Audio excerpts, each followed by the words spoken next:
ये जो महफिल जिक्र हो रहा अल्लाह का, अल्लाह के रसूल का, ये जन्नत की क्यारी है। और यहाँ थोड़ी देर बैठकर अल्लाह का जिक्र कर लेना, सुन लेना, गोया जन्नत में चल। तो जन्नती लोग थोड़े हैं, जहन्नमी ज्यादा है। तो आप उन लोगों पे तरस नहीं खाएं जो लोग जलसे में नहीं आए, बल्कि अपनी तकदीर पे नाज करें कि अल्लाह ने आपको जन्नत की क्यारी में आने की तौफीक अता कर दी। हमेशा पॉजिटिव सोचा करें, नेगेटिव नहीं। लोग नहीं आ रहे हैं, लोग नहीं कर रहे हैं, लोग नहीं सुन रहे हैं, ये सब बोलने का वक्त अब नहीं है। अब है कि मुझे क्या करना है, मैं क्या कर रहा हूं। आप आ गए, बहुत बात है। क्योंकि इस जमाने में कौन जलसे में आता है, कौन जलसे को सुनता है, कौन जलसा करवाता है। स्कूल खोलने की हवस तो सबको है ताकि माल कमाए, कॉलेज खोलने की फिक्र सबको है ताकि बिजनेस का एक जबरदस्त रिसोर्स हो जाए। मगर मदरसा कौन खोलेगा? मदरसा खोलने का मतलब है सारी जिंदगी भीख मांगते रहना। मदरसा खोलने का मतलब है सारी जिंदगी भीख मांगना। ज़कात दीजिए, फितरा दीजिए, कुर्बानी का चमड़ा दीजिए, गेहूं की फसल हुई है उश्र दीजिए, धान की खेती हुई है उश्र दीजिए, आपने गन्ना की खेती की है उसका उश्र दीजिए। सारे लोग रमजान में खा पी रहे हैं और मदरसा चलाने वाले यहां वहां यहां वहां। ज़कात दीजिए। ऐसा नहीं कि एक साल अब सारी जिंदगी चलता रहेगा मदरसा, नहीं। जब तक बंदा है तब तक मांगना पड़ेगा। ये कितना खतरनाक काम है। अभी तकरीर में करूंगा, लोग सुनेंगे, वाह वाह सुभान अल्लाह, क्या बात तकरीर आपकी हो रही। मुफ्ती फैजान साहब ने तकरीर की, सुभान अल्लाह, माशा अल्लाह, बहुत जबरदस्त। लेकिन सुबह ये आप हो जाए कि हमारे दारुल उलूम में 400 बच्चे पढ़ते हैं, उसके लिए 1 कुंटल चावल चाहिए। पहले तो आप सर खुजलाएंगे, सोचेंगे क्या कहें क्या नहीं। जो मोहब्बत, जो इज्जत तकरीर सुनने के बाद हुई थी, 70% इज्जत वहीं खत्म हो जाएगी। वो बोलेंगे भी नहीं कि हुजूर आप घर तशरीफ लाए, सैयद साहब क्या कहना, अले रसूल का कदम मेरे घर में पड़ गया, मैं खुश नसीब हूँ, मैं अपनी तकदीर पर नाज करूँ कम है। हुजूर आइए, तशरीफ लाइए, चंदा बाद में हो, पहले इस फकीर को खिदमत का मौका दीजिए। हाँ, चंदा से हट के जाएंगे तब तो सब होगा, काजू किशमिश ये वो सब हुजूर तशरीफ ले आए। लेकिन जहां चंदे की बात आ गई, बस सब बात खत्म। अब वो बार बार कहने के बावजूद भी बेचारा बोझल दिल के साथ, हजरत आ रहे हैं तो क्या करेंगे? वो दरवाजा बंद कर देंगे। फैजान मियाँ उनकी इस तरह की हरकतों से बेसार हो कि मदरसा बंद नहीं कर देंगे। ये मदरसा चलाना, बल्कि फैजान मियाँ ने तो सर पे कफन बांध ही लिया है कि मेरी इज्जत करो या ना करो, मगर मदरसा का दरवाजा नहीं होगा। हदीस कुरान की तालीम का सिलसिला, मुझको इज्जत नहीं दो मगर दरसगाह की खिदमत करो, अपने बच्चों को भेजो, पढ़ाओ, दीन सिखाओ। तो इतना बड़ा काम जो करे कि अपने को रुसवा करके जो मदरसा चला है, उस आदमी के पांव को धोकर पी लेना चाहिए। अपने लिए मांगना जिल्लत है, मगर दरसगाह रसूल के लिए मांगना यह इज्जत की बात है। ये मौलाना वसीमुल कादरी साहब ये कोई आसान काम नहीं कर रहा है। ये समझ लें कि अपने आप को, अपना सर उखली में डाल दिया है। हमारे बिहार के देहातों में उसको उखली कहते हैं, जिसमें धान वगैरह डाल के कूटा जाता है। अब यहाँ आपकी जबान में क्या है नहीं मालूम है, वही है ना, हाँ माशाल्लाह। तो अब उसमें इन्होंने अपना सर डाल दिया है। कोई बोलेगा हरामखोर है, कोई बोलेगा खा के अपना घर बना रहा है, कोई बोलेगा अपनी गाड़ी का पेट्रोल डाल रहा है, यानी जो आएगा दो चार बातें बोल के वो चला जाएगा। मगर मालूम है मौलाना वसीम कादरी अगर अपने इस मिशन में साबित कदम रहे तो अल्लाह तबारक व तआला इनको वो अजर देगा कि ये जन्नत में अकेले नहीं जाएगा, हजारों को अपने साथ लेके जाएगा। क्योंकि जब तक ये चमन रहेगा और जितने बच्चे कुरान और हदीस पढ़ेंगे वो सबको तो सवाब मिलेगा ही, सबको मिला के अजर इनको मिलेगा जिसने ये दरवाजा खोला है। तो मुश्किल काम बहुत कम लोग करते हैं, आसान काम सब लोग करते हैं। मौलाना वसीउल कादरी साहब ने बहुत मुश्किल काम किया है कि मदरसा खोला है। अब लोग गले में गुलाब का माला नहीं पहनाएंगे इसको, आ जाइए वसीम साहब, नहीं, हर तरफ मुख्तलिफ परेशानियों का सामना करना पड़ेगा।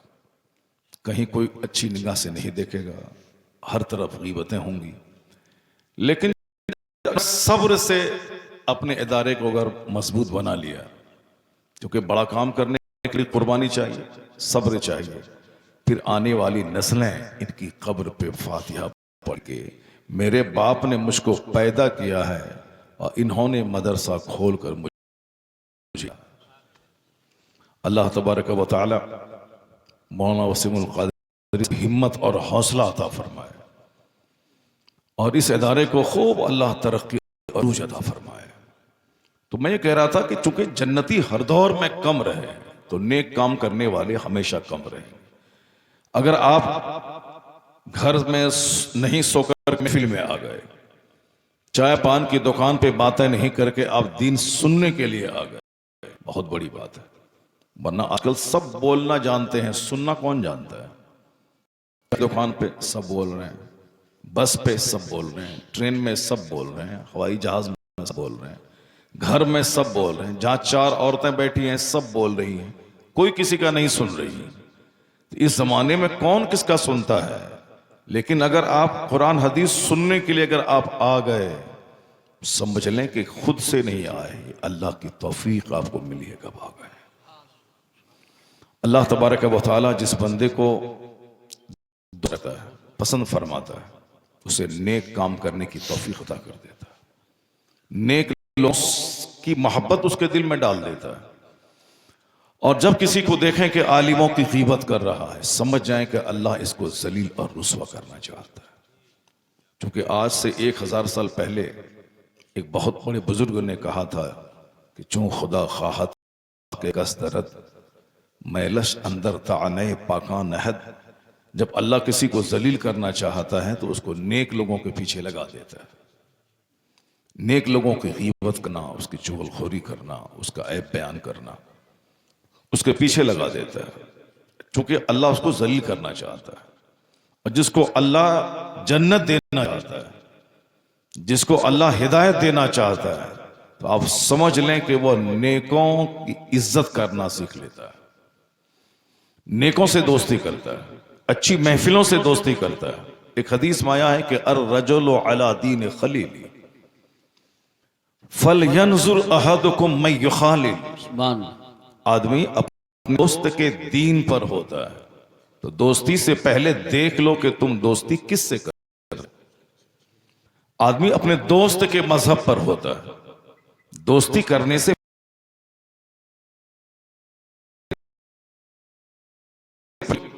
तो समझ लें कि चोर बनना तय। अगर दोस्त तो समझ लें कि खेल तमाशे में लीन होना तय।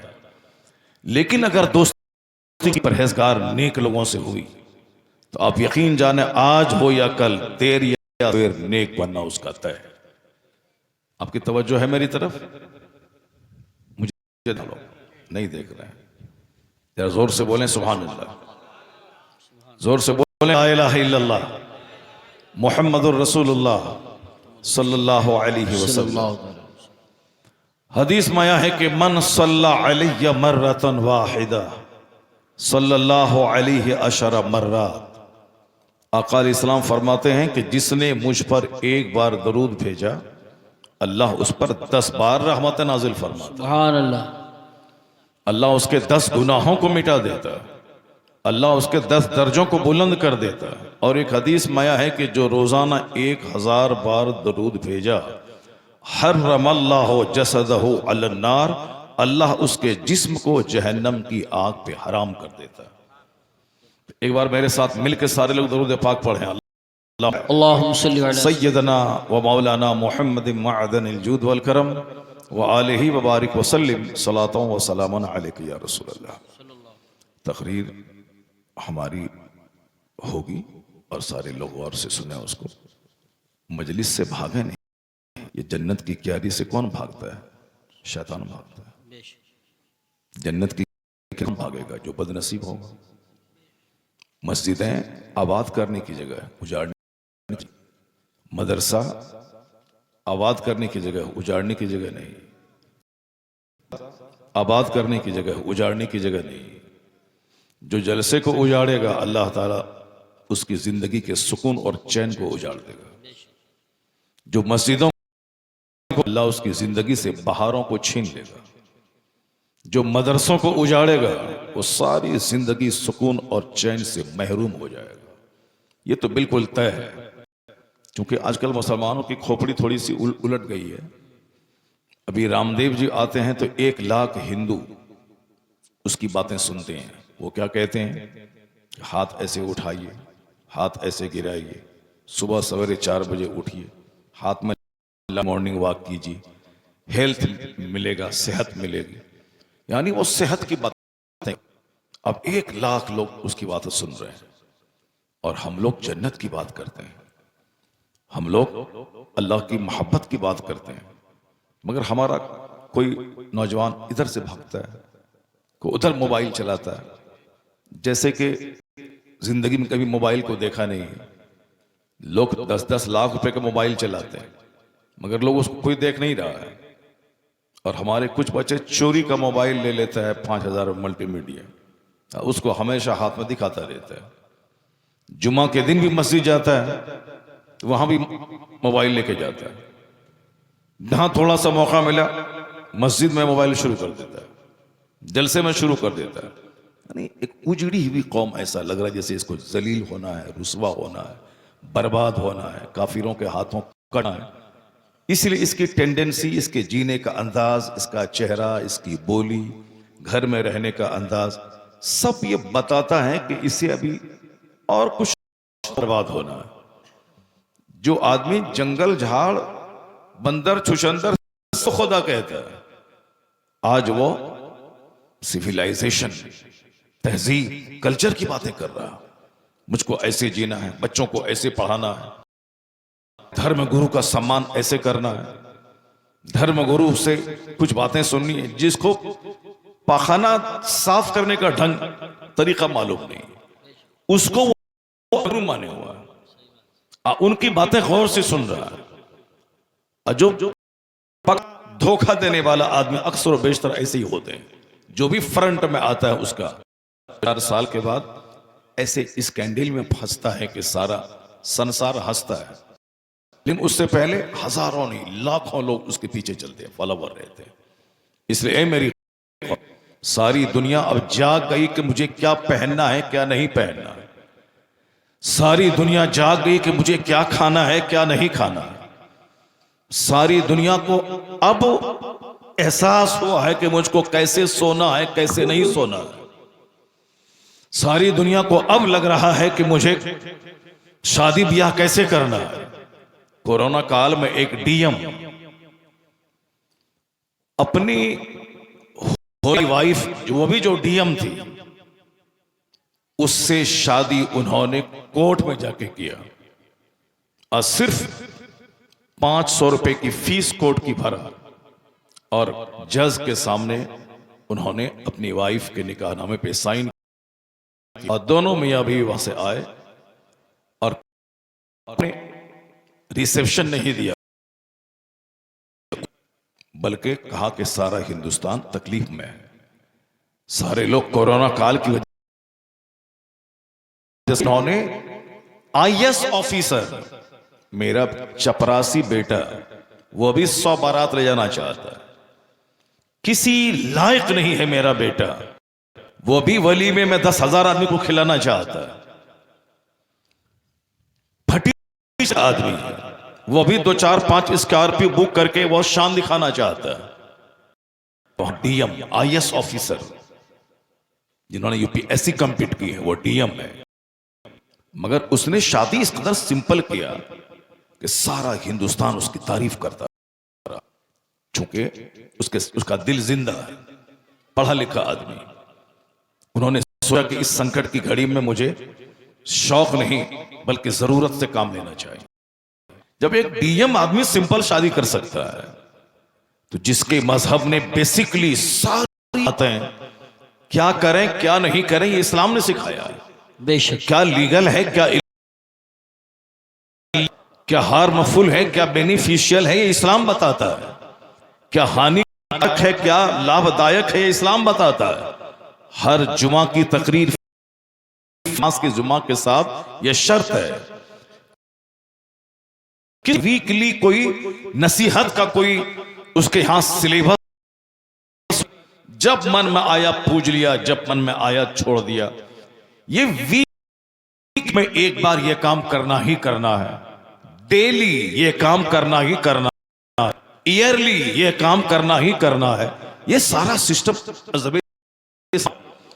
रोजाना 5 वक्त की नमाज पढ़नी है। हर औरत पर, आकिल बालिग पर यह फर्ज है। जिस तरह जरूरी है उसी तरह मुसलमान बने रहने के लिए नमाज पढ़ना जरूरी दे रहा है। वीकली, हफ्ते में 1 दिन जुमा की नमाज पढ़नी। जुमा की नमाज में बगैर खुतबे जुमा की नमाज नहीं होगी। जैसे रोजाना नमाजों के बाद कोई बयान जरूरी नहीं, लेकिन जुमा की नमाज में जरूरी है। वही खुतबे जुमा जो अरबी में मेंबर पे चढ़ के इमाम साहब अल्लाह यअमुरु बिल अदल वल इहसान व इताइ ज़िल क़ुर्ब व मुनकर वल बग़य यइज़ुकुम लअल्लकुम तज़क्करून, ये हर जुमा में इमाम साहब पढ़ते हैं। बेशक इअमल मा शीत कमा तुदीनु तुदान, जो तेरे मन में आता है करो, लेकिन जैसा करोगे वैसा अंजाम भुगतने के लिए।